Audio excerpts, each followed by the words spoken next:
News వైద్యం కోసం ఓ వృద్ధురాలు వస్తే చెట్టు కింద ఉంచిన అమానవీయ ఘటన నిజామాబాద్ జిల్లా ప్రభుత్వ ఆసుపత్రిలో జరిగింది. కాలు ఇన్ఫెక్షన్ తో 80 ఏళ్ల వృద్ధురాలు ఆర్మూరు మండలం పెర్కిట్ నుంచి అంబులెన్స్ లో వచ్చి ఆసుపత్రిలో చేరారు. అయితే అటెండర్స్ సిబ్బంది అందుబాటులో లేరనే సాకుతో వృద్ధురాలిని చెట్ల కిందకు తరలించి నిన్న మధ్యాహ్నం నుంచి అక్కడే ఉంచారు. దీంతో ప్రభుత్వ ఆసుపత్రి అధికారులను న్యూ డెమోక్రసీ నేతలు నిలదీశారు.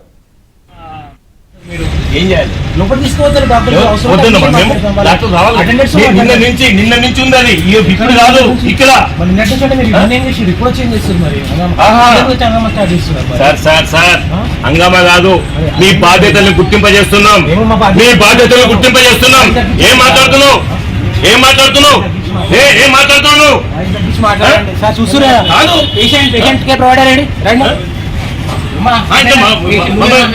ఇప్పుడు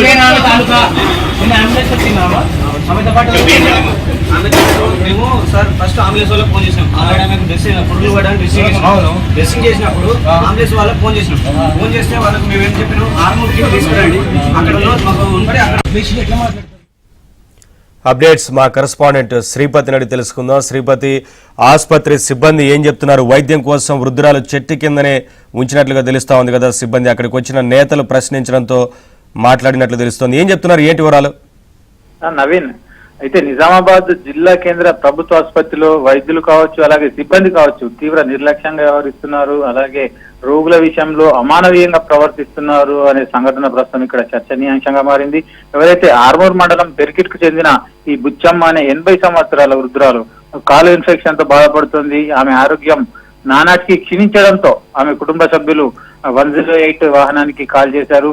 అలాగే అధికారికంగా అంటే ప్రభుత్వ వాహనంలోనే ఆమె నిజామాబాద్ జిల్లా కేంద్ర ప్రభుత్వ ఆసుపత్రికి తీసుకొచ్చారు. అయితే ఆమె తీసుకొచ్చిన సమయంలో అక్కడ సిబ్బంది అందుబాటులో లేరు, డ్యూటీలో ఉండాల్సిన డ్యూటీ వైద్యులు అందుబాటులో లేరు. దీంతో ఆ కుటుంబ సభ్యులు ఆ మహిళను, ఆ వృద్ధురాన్ని అక్కడే ఉన్న చెట్టు కింద పడుకోబెట్టారు. అయితే కనీసం అక్కడ ఉన్న స్టాఫ్ కావచ్చు, సెక్యూరిటీ సిబ్బంది కావచ్చు ఆమెను లోపలికి తీసుకెళ్లి ప్రాథమిక వైద్యం అందించాల్సి ఉంది. అలాగే ఆమెకి ఇన్ పేషెంట్ గా చేర్చుకొని బెడ్ కూడా కేటాయించాల్సి ఉంది. ఈ విషయంలో ఎవరూ పట్టించుకోకపోవడంతో రాత్రంతా కూడా చెట్టు కిందే ఆ వృద్ధురాలు నానా ఇబ్బందులు పడుతూ ఈగలు దోమల మధ్య తీవ్ర అనారోగ్యకర పరిస్థితుల్లో ఆమె గడపాల్సి వచ్చింది. ఈ విషయం తెలుసుకున్న న్యూ డెమోక్రసీ నాయకులు ప్రభాకర్ అలాగే వారి నాయకులంతా కూడా ఉదయం ఆసుపత్రికి చేరుకొని డ్యూటీ డాక్టర్ తో మాట్లాడారు. అలాగే హాస్పిటల్ సూపరింటెండెంట్ తో మాట్లాడారు.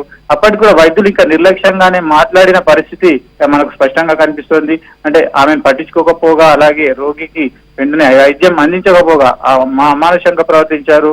ఆమె రాత్రంతా కూడా ఆరు బయట చెట్టు కింద పడుకున్న విషయాన్ని కూడా వారు అంగీకరించకపోగా వైద్యులు కూడా నిర్లక్ష్యంగా వ్యవహరించారు, నిర్లక్ష్యంగా మాట్లాడారు. అయితే కొద్దిసేపటి క్రితమే ఈ విషయం జిల్లా కలెక్టర్ దృష్టికి కూడా వెళ్ళింది. అక్కడి నుంచి వచ్చిన ఆదేశాల మేరకు ప్రస్తుతం ఆ బుచ్చమ్మను ఆసుపత్రిలో చేర్చి వైద్యం మాత్రం ప్రారంభించారు. Naveen, right, thank you Sripathi, thanks for the updates.